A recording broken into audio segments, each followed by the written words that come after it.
Hey guys, welcome back to Black, White, and the Grays. I feel like every time I come out, we are gathering up calendula, but I also brought the big guns because I'm gonna chop some sunflowers. Oh, that dang chicken. We've had super hard freezes. We've been well into the 20s for the last week, but that's why I got my bolt cutters, because my sunflowers, they're about done.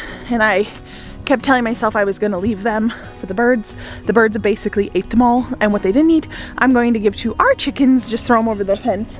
Our chicken coop is right next door. They always say that having your chicken coop next to your garden is like the homestead.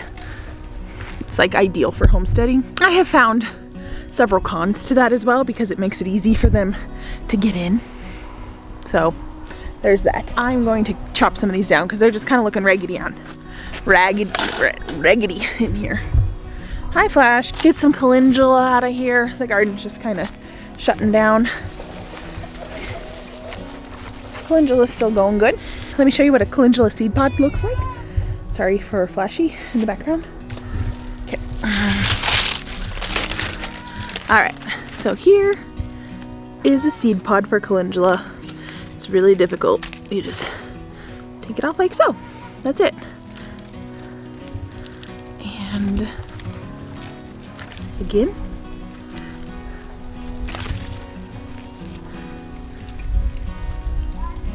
this is going to be a crazy calendula patch next year. I actually haven't been out. I haven't been out here all week, so a lot has gotten away from me. As the months get colder and I'm inside by the wood stove and sitting warm by the fire, that's when I do a lot of my research on things. So when I really start putting my seed orders together. This year I have so many extra seeds and that I've been getting on deals and stuff that I really only need a few core things. But, so which means my seed order, instead of being $800, should only be a couple hundred. Look at all this. Gems. Because it's been cooling down, and I think a lot of gardeners can relate to this when the season's over and it's just kind of, well, obviously it's still going. I still have a lot of things growing, but you kind of just crash at the end of the season. It's exhausting. So saving seeds, if I save enough calendula seeds, you don't have to buy as many next year. You know what I'm saying? Calendula next year, I use it. I have been researching a lot because I have been inside a little more. It's been cooler in the mornings and in the evenings, getting darker earlier. So my research, I guess, has already begun. And I've been doing a lot of research with calendula as far as what to use it for medicinal purposes. I've slowly, with homesteading, become more accustomed to more holistic feeding time, more holistic remedies. Oh, it's feeding time. Mia's about to get her grain, and you're about to see our sook.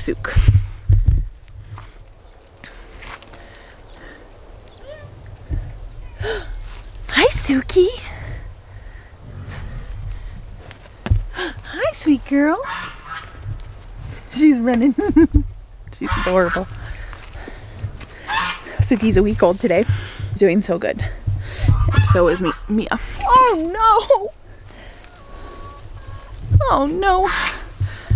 Stop. I just ran into my table and spilled all my seeds. Not all of them. A lot of them. Calendula, though, we're going to be using for a cut flower next year because, well, it grew so well. It's so beautiful and it likes the heat and the cold. I'm all about finding flowers that that handle heat and cold really well.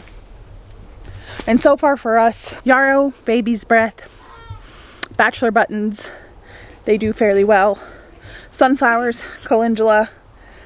Yeah, I'm going to be getting more. If you have any that you know of that don't mind frost and handle cold, I have Lisa Mason Ziegler's the Cool Flower book. The Cool Flower book, that's been helpful, but some things are just for cool weather. If you live in a normal-ish climate, you can grow these things, start them in the winter.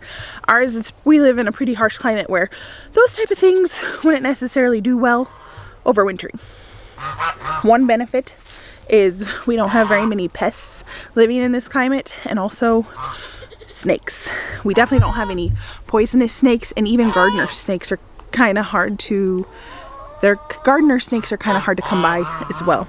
You'll see them every once in a while. Sometimes they come in on our hay that we get from another part of Oregon, and we'll get some gardener snakes, but we're pretty snake free and pretty like crazy. Other parts of Oregon will have rattlesnakes and stuff. We just don't seem to. Filling up the water trough. Speaking of hay, we are having a heck of a time. In Oregon we have a big drought, and so a lot of farmers got their water shut off, which means they weren't able to produce a crop, which means we're having a heck of a time finding hay. Our normal hay farmer that we've been going to for years and years is on the struggle bus with supplying his regular customers, which is us. So we were told a couple weeks ago that we needed to search other places. So when we're normally paying $2.10 a ton for alfalfa, it's now $3.50 a ton. So a ton is 2,000 pounds. It's about, we can fit a truck load in our F-150, and so it's a big truckload full. We go about through 5 to, well, we have a steer right now, so we go through a little more. With Mia alone, we can go through 4 ton. Mind you, we have no grass, it's dry, so we have to feed a lot of hay. And that is a reality of homesteading, especially in this economy and time. It's a little hard to resource hay right now. So hay is astronomical in price. So a couple weeks ago, you guys saw I had my poppies up here drying. I told you I didn't like that method, which I don't. I think if I would have tied them to the fence, it would have been better. But they actually all dried. They're all over in my raspberries. And I think I've been thinking about this for a bit. When we hit 1,000 subscribers, I'm going to do a giveaway with a pack of my poppies that I've grown here, and maybe one other special thing. You hear that? That is massive. Now these are a poppy mix that I have, which is what you will get. So we're getting really close to 1,000. We got that big uptick, and I figured we'd have a downtick as well, which did happen, which is 100% normal. YouTube is like a roller coaster. It goes good, it goes bad, it goes normal, plateaus, all normal. At least in my experience. I think I will give a packet of these poppies that I grew as a giveaway when we hit 1,000. And I'll figure it out once we hit 1,000, but wouldn't that be fun? Would you like to receive a packet of our poppies? Sometimes I just come out here. I'll sit on a chair or something out here, which is why there's a chair. Yep. I was worried. I was thinking about this the other night. You ever go to bed and you're like, oh, I need to deal with that in the garden. I was like, this whole area is just gonna be filled with poppies next year, and not in a good way. They would have to be like, they're still probably gonna be filled because I've missed some, but it would be overwhelming how many were in here. And so I didn't want that, but I'm so relieved that a lot of these did dry out, and they're not popping open yet. Oh, good job, everybody.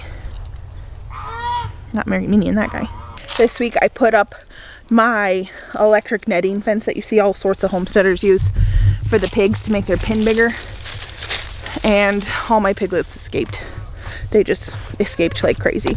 They're too tiny to stay in it. They're going under it where the electric wasn't, and so they got demoted back into their little pen. I'm going to use those. I'm going to put up that net this week. I'm going to take you with me.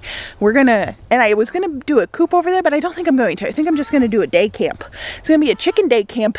I used to love putting the chickens in this garden and in my big garden, but they mess up the beds.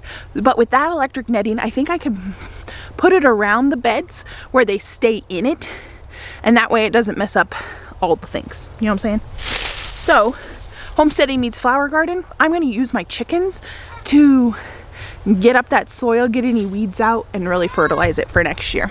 We'll put more compost down, but I think this is going to be amazing. I'm going to take you over there, show you what it looks like. I I was thinking, I'm like, okay, how can I make homesteading connect with flower farming? Because I see all these flower farmers out there and not a single one of them homesteads. Well, I'm a homesteader, and that's actually our priority, is homesteading. So let's combine the two. And this is how I'm gonna do it.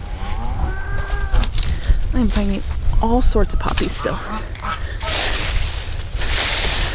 Somebody commented on the video I said we do this for Christmas, and they're like, that would be a perfect gift for gardeners. Not everybody would appreciate poppy seeds. Fortunately, most of the women in my family grow gardens, so it was a perfect gift exchange. Woo, look at that guy. Bunch. I got one of those nets, the electric netting. If you follow basically any homesteader, if not, if you're a flower farmer, then you wouldn't know what I'm talking about. But they are electric netting, and you can stake them, they're portable.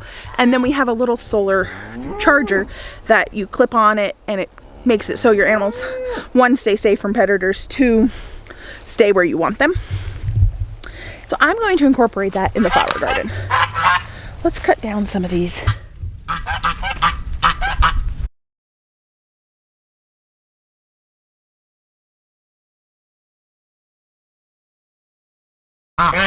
These. The geese. There's this one back.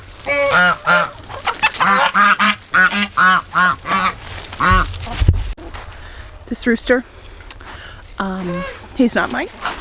We don't know where he came from. We don't know where he lives, but he lives here now apparently. We haven't put him in. My husband accidentally put him in with our hens, and I was like, ugh, get him out. He's not ours. We don't know where he's been. So if you're local and that's your rooster, he's here.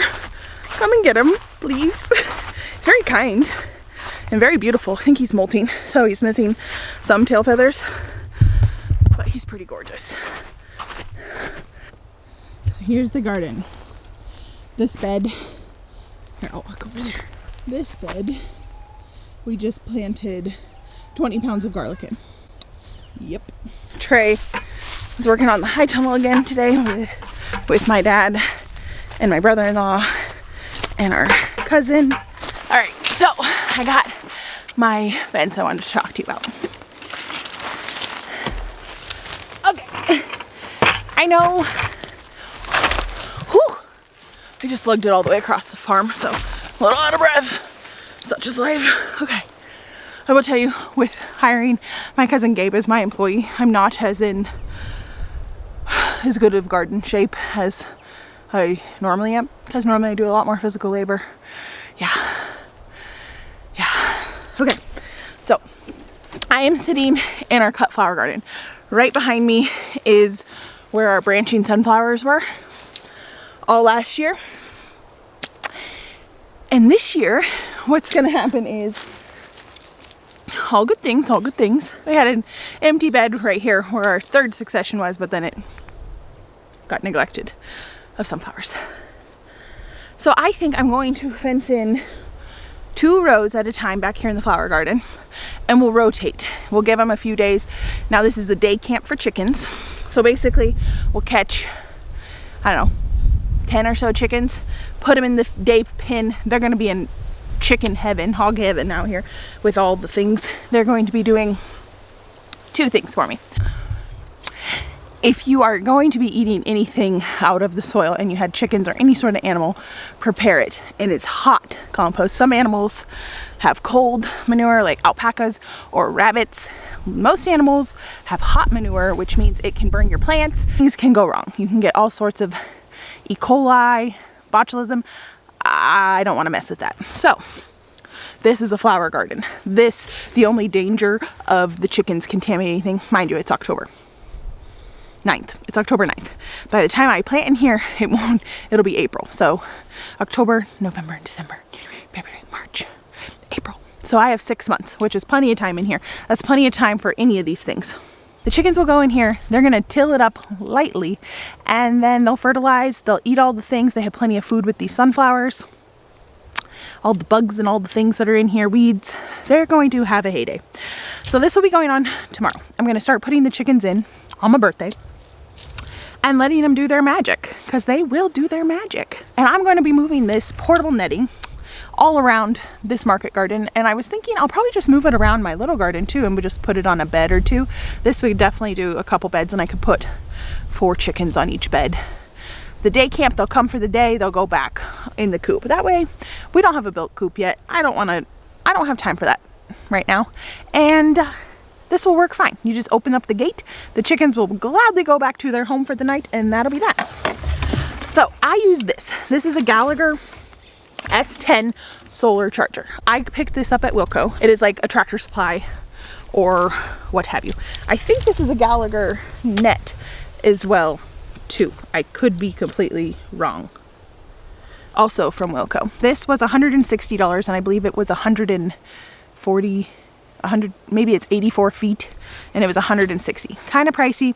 And the charger, I know I got the charger on sale, so it might have been 86 bucks on sale or 90 bucks on sale. I don't know.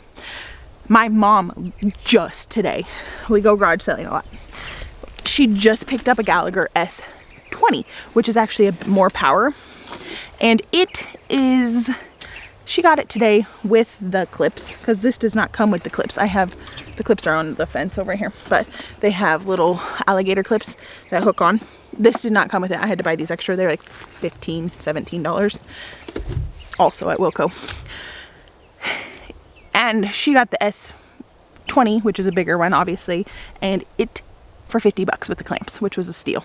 I've wanted to incorporate homesteading with flower farming. I've just never known how to do it. Last year I put my goats in our market garden just to eat down the weeds, because they were crazier than they were this year, and my goats had a panic attack being away from our dairy cow. So we had to put them back in. So the chickens are a good animal. They're easy to move around, and a lot of people use them to prep garden spaces. If you are eating food out of it, you need to wait definitely at least 6 months, 9 months to a year, just to prevent any sort of sicknesses or any sort of bacteria getting into the food that you eat. You wouldn't want to grow any root crops or leafy greens if you're growing it in relatively close proximity of hot compost. No good. You don't want that. Flowers, it doesn't matter. The only thing you have to be careful for is if it burns the plant. So if you put chickens during like prime season, obviously we have all winter, so it's not going to be an issue for us. But if you put chickens or any animal manure that's not broken down properly, it could burn your plants that are coming up, which would not be good. So if you ever get compost and your seedlings look like they're fried, it's too hot. Your compost needs to set a little longer and decompose a little longer, so that way it's not too hot. One extra thing, because it is going into fall, and I just want you to be aware of this circumstances, because while I've been telling you I've been having trouble finding hay, I have been finding a lot of hay resources, but it's all been sprayed with herbicides. That will kill your vegetables. So you just really need to be careful. If you're buying straw or hay from a feed store or getting compost from your neighbor or whatever, I know I have my neighbor right across the street. They bring us literally crap tons of aged horse manure, and I know they purposely go out and find hay that's not sprayed, so I know I can trust it. Even if it goes through the animal and comes out, it could still kill your garden. So, and then I have seen people having to scrape all the soil out of their garden, because it will affect you for years and years and years and years and years if you get contaminated soil or contaminate it yourself by putting hay or straw. A lot of people put their garden beds to bed with hay or straw, but it can't be sprayed. It will have long-term effects. So just be mindful of that. Ask questions. If people say they don't know, typically they can find out, or just don't buy it. It's not worth the risk. So I've been coming across a lot of hay sources, and then I'm very pleased with the amount of people that have been very honest and said, yep, this is what I use. And then if I don't know what it is, I Google it and I'm like, crap, thank you, but no thank you. I'm just grateful that they told me so that it doesn't ruin my whole garden. So anyway, guys, I will see about tomorrow getting some footage of me putting up this net and getting these chickens in and seeing how it goes. And then I'll monitor the process with you guys, because I think it's fun. This is something that I have kind of when you start YouTube, you get all these people that tell you you have to go in a certain direction. You got to pick a lane. Okay, well, I do 2 lanes here. I do cut flower, I do marketing, and I do homesteading. Homesteading definitely has its priority, but I love flower farming, and it's so fun to grow flowers, give them to people and sell them. It's so fun. I find a lot of joy, especially growing them. I love growing them. Selling is not the funnest, but I love growing them. So now, an idea for next year is a U-pick. I was totally against it this year. U-pick, open it up for the weekend and have people come out and pay a certain price per stem. Heck yeah, let's try it. Maybe a U-pick is in our future. Anyway, so maybe that's a good idea. And we could have some bouquets up on the porch or whatever that people could buy, or the farm stand, if they don't want to do a U-pick, or they can come out and U-pick. That might be a good idea, guys. I think.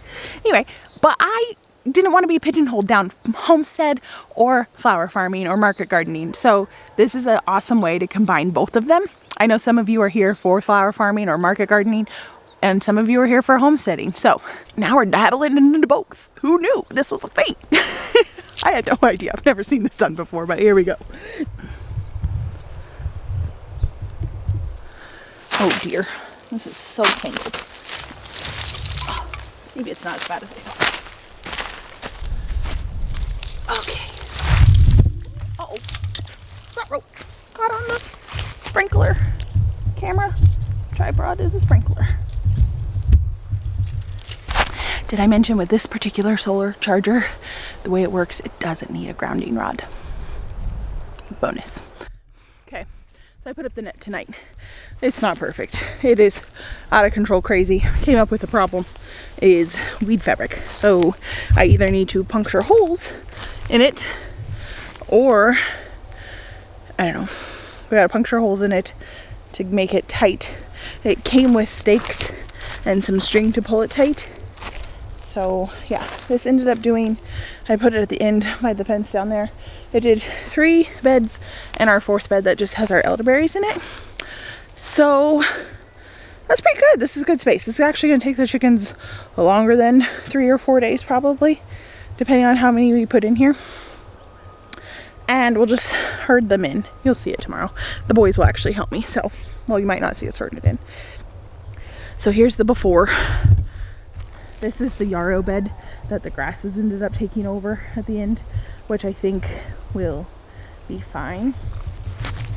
This was no man's bed. Should have been a bed if I was on top of things. Branching sunflowers. And you can see the elderberry where the deer have ate. There's a bazillion of them down in this row. There's like 18 plants. So this is the before. Wonder what it'll look like in a couple weeks. I'm gonna go in. I'm gonna go have some tea. I need to take my poppy seeds in, and let's do a recap. Let's do a catch up tomorrow and see how it goes. Oh, you want to see the high tunnel? Here it is. They got the boards on the bottom and started the top. Not much. It's like Trey was like, we thought getting the high tunnel in the ground was going to be the hardest part. It's actually not. The hardest part was drilling in top pieces. So it's been a massive project. Happy Sunday, guys. It's the next morning. I'm about to head out to the cut flower garden, and my oldest is bringing over the chickens this morning. He's putting them over because they don't know what the heck they're doing. I think the fence is a bit down, so I need to fix that. And then tonight we'll just be able to let them out and they'll do their thing. They'll go home to their coop. I'm feeling a little bit of rain this morning. Just a bit, not enough to have to run in and put the camera up, and not enough for that these chickens would want to be in their coop. Way to go! How many? 6? You think that's enough? I thought you said 10. I know, but do you think 6 is enough? I did want to get Princess Leia. Okay, well you can get a couple more. Oh, you brought Han? Yeah. I'm only getting the ones that are not doing so well. What do you mean not doing so well? Han's getting pecked a lot. Miracle hates him. Kylo Ren. Oh yeah, Kylo Ren. And Cheap is getting pecked so much. She is where? All over. On the head. Where's Cheap? Right there, the brown one. She looks fine. she's always running from all the chickens. Oh, so if they get picked on, they get to come here? Uh-huh. Great. And Apple Jr. doesn't look like she's doing very well. She's molting. Okay. Everybody looks pretty good. Why is Princess Leia come? Why is Princess Leia? She has a pitch spot on her leg. A pitch spot? Like there's no feathers right there. A bald spot? Uh-huh. Oh, okay. And it's all red. All right, we'll go get her. So he's bringing any of the chickens that have been picked on over to hang out here. It's a pecking order, literal pecking order. There's like no wind. So the fence is not even on. It is not even set up very good because I couldn't get the stakes in because of the stuff. If it starts pouring, we gotta come and let these guys out so they can run home. Chickens do not care for rain. The geese love it. Chickens, not so much.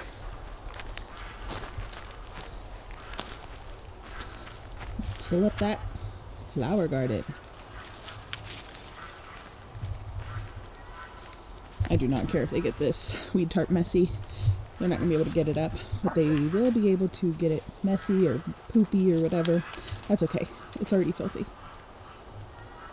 This is the kind of thing that I could sit out and watch for a while. This is a good pastime. Just sitting here, sit on my bucket.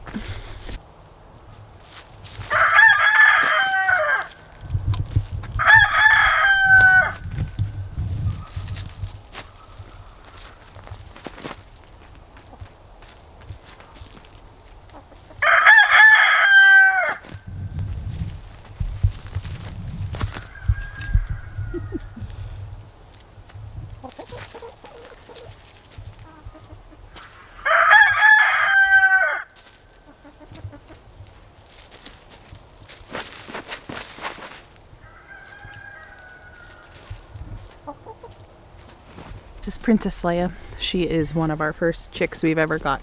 She's Elle's favorite. Bring her here. She's an Americana. She lays a really pretty green egg. She's almost 4, isn't she? Mm-hmm. Okay, put her in. If we were really good homesteaders, 2-year-old, 2.5-year-old hens, we are not. She still lays eggs, and she may not be up to her peak production anymore, but you're attached, and that's important. We're not attached to all the chickens. There's a select few. Probably Han Solo, Princess Leia. Anybody else you're like super attached to right now? Orchie Jr. Right. Is she in here? Yeah, she's in here. So there you have it. So we have 7 chickens in here today? Yeah. All right. You think that's good? Mm-hmm. Okay. We'll just do 7 today, see how they like it. Tonight we'll just open up the fence and herd them back to the coop. Yeah. All right, guys. Well, there you have it. This is my flower farming homesteading combo. I think it's going to work pretty good. The chickens are learning the fence. And I had to get a little crazy right here. It's zigzagging to stay out of the weeds. It worked. And I'll see you guys on my next video. Hope you guys have a good Sunday. And if you live here, this cloudy weather, what a treat. She loves them. Are you taking a video? Yep.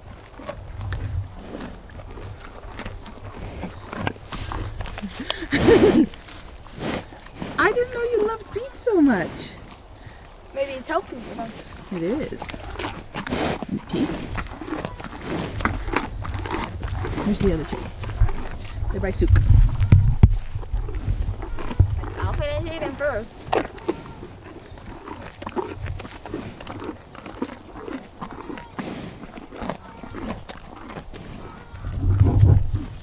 They're over there. Who found it? Maybe not the other one. She's eating one at a time. So she doesn't choke on it? Yep, they're small enough. If they were too big, we'd have to cut them up. I have been doing research on nutrition for dairy cows. After Jerseys, they are pretty bony, and that's not my favorite look. So after birth, Mia's a little skinnier than I'd want her to be, but she just went through a really she just went through birth. So we've been pumping her up with some protein and getting some weight on her, and it really just helps with milk production because pretty soon she's going to be supporting our milk needs as well as her babies.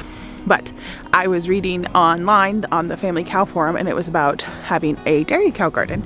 And this gal said that she's had dairy cows for like 40 years and has a little garden specifically for her dairy cow where she grows beets, turnips, carrots, rutabagas maybe, and she specifically grows a bunch of greens, chard and lettuce and everything for her dairy cow, which I thought was really sweet. We give a lot of our scraps to our dairy cow, but the extra turnips that we've been getting that are way too big, we can save them, put them up, and then cut her off pieces, and when we feed her grain or whatever, feed her food throughout the day, come over and give her some as well. So maybe we'll have a dairy cow garden too, So, also it just helps stretch. Yeah. A lot of people do beet pulp. Don't lick the camera. A lot of people feed beet pulp, which is a byproduct of beet sugar, which is traditionally the white sugar you're getting in the store. Yes. It's your birthday. Oh no. Ugh. Slime. Cow slime. Oh, also guys, when we hit 1,000 subscribers, I was telling Trey about my seeds that I wanted to give away, but we're also going to do our farm shirt. So we normally do an order for the fall for friends and family, whoever wants one, and we'll throw it in the giveaway. So if you win, you'll get some poppy seeds, maybe some other seeds I've saved this year, and a t-shirt. Alright guys, I'll see you on our next video. Thanks for following along. Be sure to subscribe and get us to 1,000. Then we get this giveaway going. Bye guys.